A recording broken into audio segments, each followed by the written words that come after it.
Hi everybody, sorry to bore you with my ramblings, but I want to make a video to make a video in a sense because I want to make more videos on anti-feminism. I think that as anti-feminists, we sometimes need support from each other, and I kind of want to make more normal, simple videos just about anti-feminism in general and like my week or my day or what is on my mind this week and so on. And so I'm going to make such a video. I feel like anti-feminism can be kind of lonely, especially as a non-extreme anti-feminist. And I know you're probably thinking, oh, but I am an extremist. I am an extreme anti-feminist. But the reality is that I am not really. And this is also one of the reasons that I left anti feminism for so long. And I've just decided to come back into it and be more active. But um, I mean, I always try to see the other side and to see the points that feminists try to make. And often when you try to do that, I do see their points. So I am not really an extremist when we consider anti feminism. I am just a non feminist person. And I have a lot of sympathy for feminists in many cases. And I don't view them as evil and stuff. And I know that anti-feminism involves a lot of hate towards the other side, and feminism, of course, is based on hate as well. I believe, although they don't say that, but that's how I see it. I actually see anti-feminism as the more loving side in many ways. But the point is, it's complex, and I think as anti feminists, we are often made to feel very bad because we are portrayed as a side that maybe hates women and stuff like these are the things that they say about people who are anti-feminist, and so we need a lot of support. I personally feel like sort of an old soul. I think that I come from a place that has a culture that is a bit more backwards or older than the culture in the West, or I do come from the West, but the cultures that I'm around today. So I'm from the Caribbean, but I live in Europe. In the Caribbean, as I grew up, I never heard about feminism, so it wasn't really a thing. And I also never really, in my particular family and upbringing and setting, I never heard of egalitarianism or of men and women being equal and stuff like that. It was really just seen as the genders were different but equal in value. Nobody that I knew ever saw men and women as the same. I went to all girls schools for my entire life. I did not, men were seen as something different.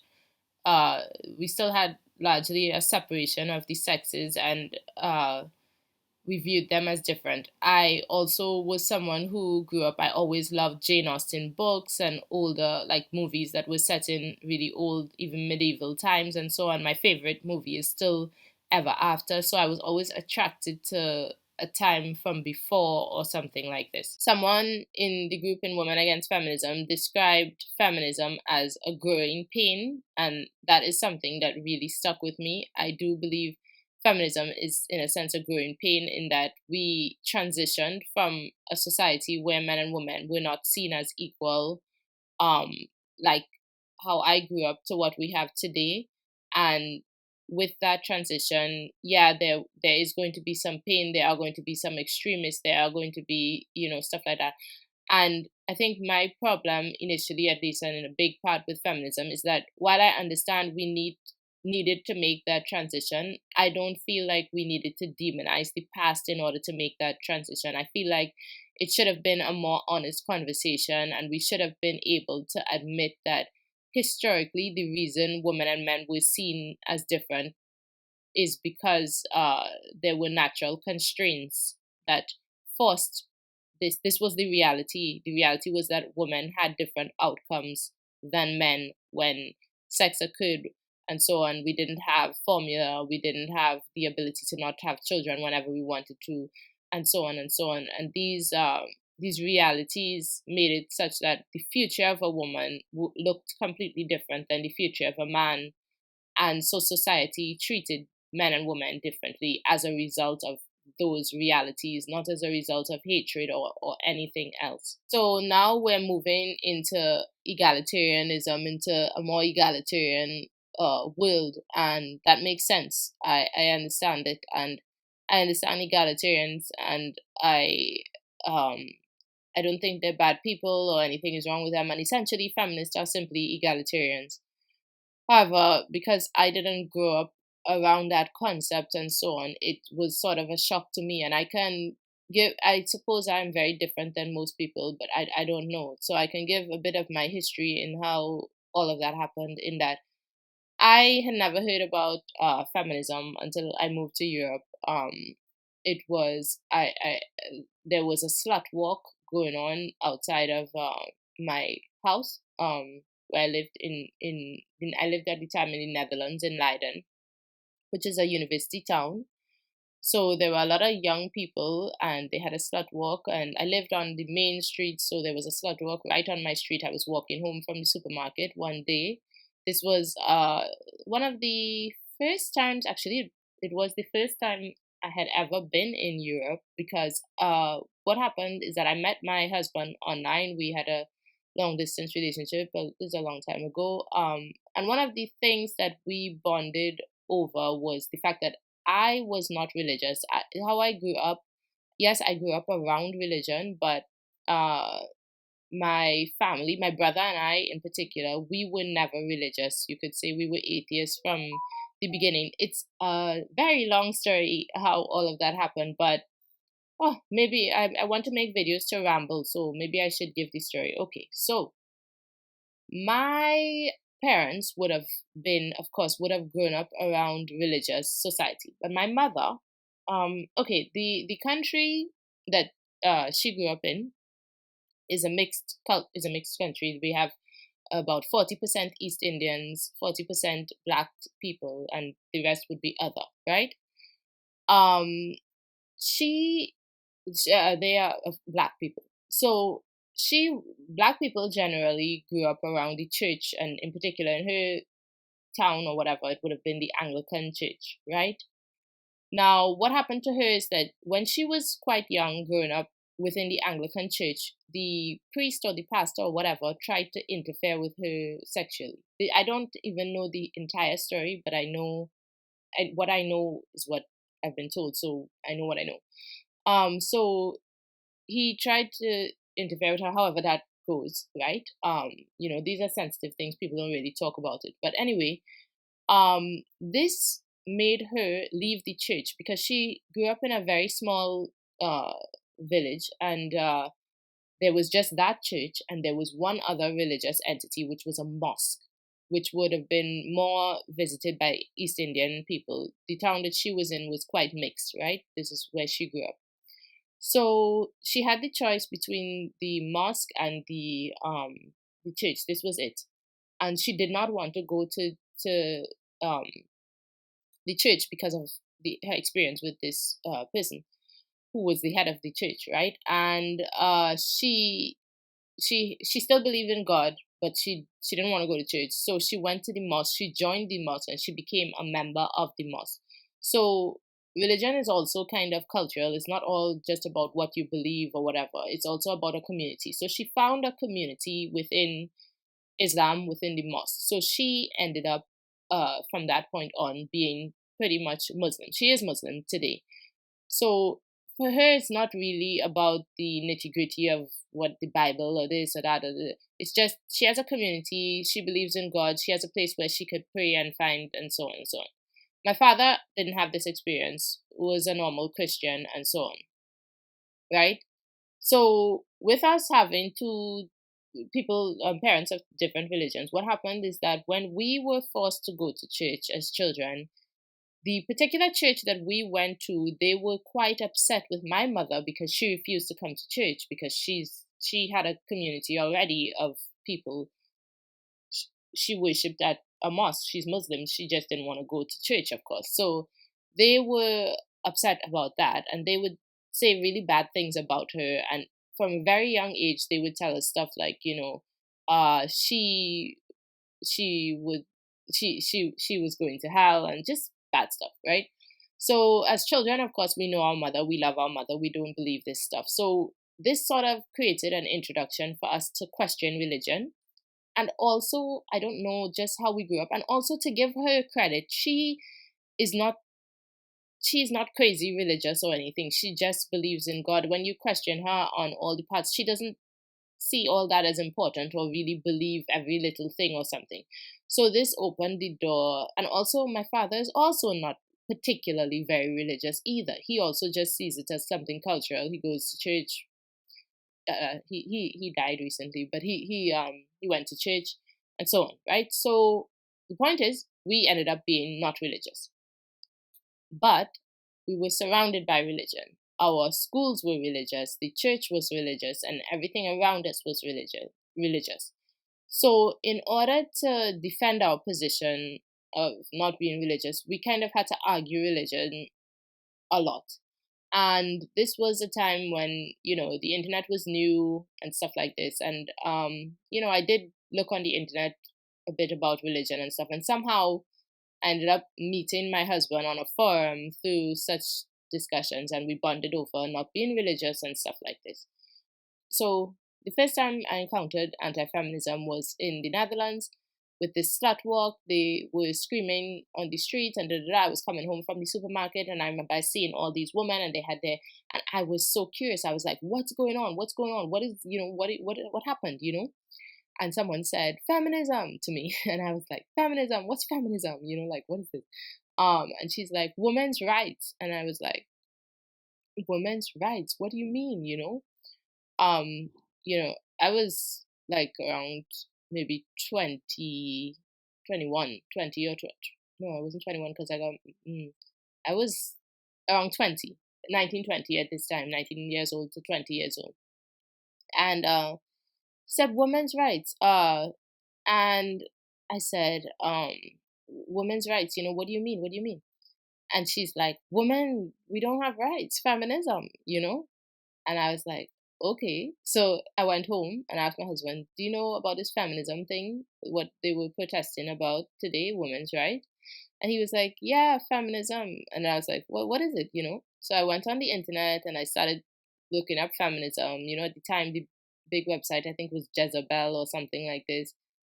And I was so angry when I read all the things that they read. I got really angry, and I didn't like the way they painted history, men, traditional society. I didn't like the attacks on, and I don't know, the way they viewed gender relations, because like this whole smash the patriarchy, what is patriarchy? We can have a long discussion about what patriarchy is, but patriarchy is basically just the culture that we had historically, which is, you can find a lot of it through religion and stuff like that. It's historical culture that we had. And they painted it in such a negative light. And because I feel like I am someone who grew up really around that culture, I feel like I know what that culture was, at least specific to me, and I don't think that it was as bad as they think it was. So I think that the view of patriarchy and the view of that culture is biased, and it leaves out a lot of the privileges that women had, and a lot of chivalry, and a lot of the ways in which society was balanced. And it also completely leaves out the reasons why patriarchy existed, the reasons why women were viewed they were. And those reasons had absolutely nothing to do with hate. They had to do with reality, nature, what was the future of women at the time. And yeah, it was all just a mechanism to help women and society deal with the realities of nature. And that is totally left out of the discussion when we talk about smashing the patriarchy and how it's all built on misogyny and the hatred of women. So when I read into feminism, I got so angry. At the time, I got angry and I decided I was going to start my own blog. Now, this is just me at 1920, yeah, so I wrote so much stuff that is ridiculous. But anyway, so at the time, the blog that I wrote was it was called Secular Traditionalist. So I considered myself at the time to be a traditionalist and secular. Now, there were things that intersected that I was like, I remember coming up against it. I was trying to defend all the different points that I saw on the feminist websites, and then, and like, when it came to things like LGBTQ rights and how, we hated gay people, that was one that I found, okay, I can't defend this. This is true, to be honest. Traditional society was mean to gay people. They didn't like gay people. They didn't accept gay people. And this was hard for people who would have been gay. And I can honestly say that ever since I was young, when I grew up and everything, I was okay with everything with traditional society mostly. But I can honestly say, as a young person, I did not like hatred towards gay people or LGBTQ people. I always found that to be something that was wrong in my feeling. I was found like, why, and so I was never anti, but so I do understand the criticism against traditional society for being anti people who are LGBTQ. So this was something that it clashed on, and I was like, okay, well, I'll just ignore that part of it. But I agree with them. We should.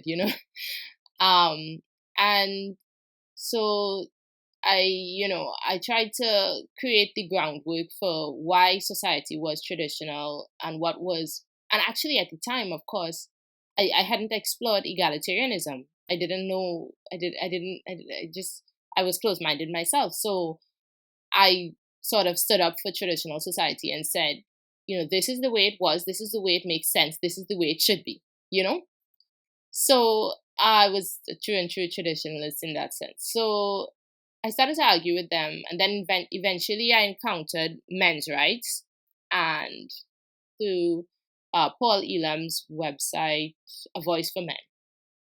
So, and at first I was so excited because I thought, oh my God, thank God I'm saved. I don't have to argue. Men are going to handle this whole thing because the best people to argue would be men. I'd be like, men are going to tell women they're wrong. They're going to tell these feminists that they're wrong and that men had all the responsibility and that it was hard to be a man traditionally and the responsibilities were placed on him and it was never easy and it had nothing to do with hatred and it was all just about nature. I was like, men are going to show them. And then I entered A Voice for Men and I saw what they were saying and I was like, what? These people hate traditionalists as well. And then I started to sort of reply in the comments and argue with people, and I got called so many nasty names and stuff like this. I got told, to get out. And but I still just argued. I was like, I don't care. I'm just arguing. I'm gonna argue my point because I believe in what I believe. So at some point, I was arguing with a guy in the comment section of a horrible article about traditionalists, how terrible we are. And I said to him, I said, so what are y'all expecting? Like women are supposed to have children, take care of those children, take care of the house, do all of this, da, da, da. And then we're also supposed to work and provide 50% of the income, and men are just going to provide 50%. How is that fair? And then he said to me, no, what the new system would look like, or what egalitarianism is that when they're children, men will do half of the housework, men will do half of the childcare, men will do half of the work, women will do half of the work, and everything will be split evenly, like that. And then I was like, oh, so that was like the first time anybody had that thought had never entered my mind. Like I'd never heard about this in society. I'd never heard about men sharing tasks with women and it all being even and stuff. So I didn't have this concept. And that comment, like when he said that to me, I was busy replying and stuff, and I was just like, shoot, what do I reply to that? That makes sense, like if he's saying that men are going to take on half of the burden of the household and half of the burden of the childcare, then obviously that's fair, right? It's fair if everybody has equal work, and it's just fair. So I mean, what can I say? And then I was just like, okay, well, if that's what y'all want, fine, right? So that was a turning point for me when I realized that, oh, traditionalism isn't like the only way. it makes sense to do things in another way. It's totally possible. And then of course later on I got a little older. I met more people. I met people who didn't want to have children. I explored more things. So I realized, okay, well, actually, all of society isn't on the path that I am on. There are people who are not having children. There are people who, this isn't even a question for them. And also, they're just people who want to do it differently. And there are people who the woman wants to earn and the man wants to stay at home. And it's really diverse. So I have to be more open minded. So eventually, with time, I dropped the whole traditionalist thing, the whole secular traditionalism, and I realized, okay, I was wrong. There are people who want to do things differently. I have to be more open minded, and I changed my mind. At the same time, I still was encountering like feminist websites and stuff, and I was still like, even if I was wrong about traditionalism, I'm not wrong about feminism. Like feminism still sucks, So I kind of tried to ignore it for a while, but it kept coming back, and I got a bit more involved in anti-feminism, and then I realized, feminism is wrong from so many different angles. There's the traditionalist point of view in that they don't like traditionalists and they're wrong about history.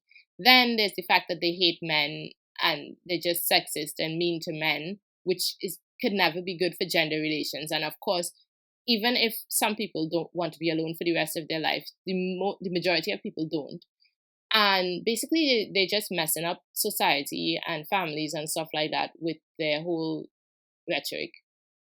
And then everything sort of happened, and then Women Against Feminism came along via Twitter and also on Facebook, where we started to gather pictures and send it and so on. And I was really heavily involved in Women Against Feminism, and this is another long set of history. And I felt finally that I found a home, because I couldn't fit into men's groups because they were so mean. I couldn't deal with that one. And coming from my background where I didn't interact a lot with men, growing up, I like I said, I went to all girls school my whole life. Men and women were something separate to me, so I couldn't deal with the idea of men being so mean to me online. I'm not tough like that, So I couldn't fit in there, but I could fit into Women Against Feminism at the time with what Women Against Feminism was in the past, right? Not right now. Things have changed. So and it was a really open group and open space and everything, and I was so happy with that. And then, well, now it died, and that is my history. It's part of my history with feminism and why I became an anti-feminist. But I'm not an extremist, because I do understand many of the points that feminists make. And from time to time, there are points, like I said, with the whole intersectionality thing. This was something that in my activism against anti-feminism, when I came upon this particular point, this was something that stopped me in my tracks. Like, I could argue that historically, patriarchy theory, how feminists view it and stuff like that, it doesn't matter what's on paper. That's not what patriarchy was. I have also lived in Saudi Arabia. I have lived in the Middle East. I've lived in very traditional societies, and in none of those societies have I seen men abuse women in the way in which feminists believe that women were historically abused. I'm not saying that the laws are not laws that are anti-women from a feminist point of view. They are, but that's not all of what's going on in society. That's not all of society. Laws are not everything.